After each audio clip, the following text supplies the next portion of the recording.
We are seeing new images out of North Korea of leader Kim Jong-un inspecting a banned uranium enrichment site. State media says the Nuclear Weapons Institute is the country's production base for weapon-grade nuclear materials.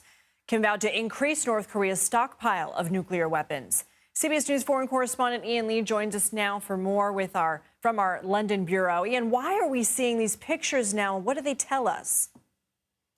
Well, its timing is interesting, Lindsay. As we are less than 2 months from the presidential election, the release seems primarily to be an act of defiance against the United States. Experts say that the pictures show the North's ability to greatly increase its nuclear weapons stockpile.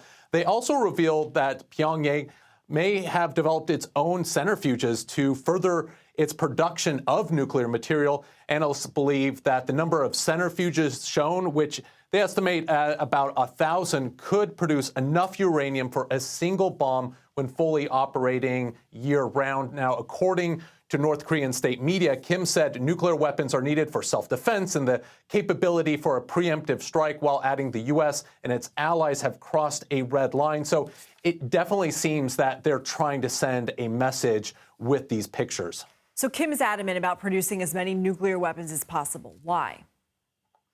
Well, there are a number of reasons experts believe North Korea is advancing its nuclear weapons program. One is prestige. Kim wants to be seen and respected as a nuclear power. That's something the United States, South Korea, and Japan refuse to do. For him, the message is simple. There's no going back. The other reason is security. Nuclear weapons serve as a deterrent against any aggression. Kim will have looked at what happened to leaders of other countries like Libya and Iraq that gave up their nuclear weapons programs only to be overthrown by U.S.-led efforts years later.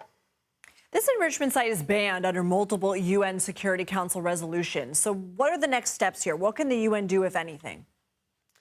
There really isn't much. North Korea is already under tight sanctions, and as we've seen, the longer a country is under sanctions, the more creative they become at skirting them. You also need countries willing to enforce them, which Beijing and Moscow seem reluctant to do. Earlier this year, Russia blocked the extension of a UN panel that monitors sanctions against Pyongyang. That doesn't remove sanctions, but it ends the group responsible for monitoring their implementation and violations.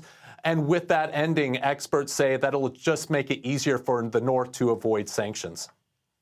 How will this all play into North Korea's relationship with Russia?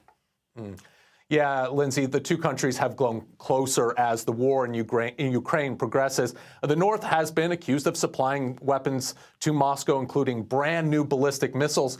And as the Kremlin grows more isolated, expect that relationship only to strengthen. Recently, Russia's top security official visited with Kim in North Korea, where the two men discussed bilateral and international issues.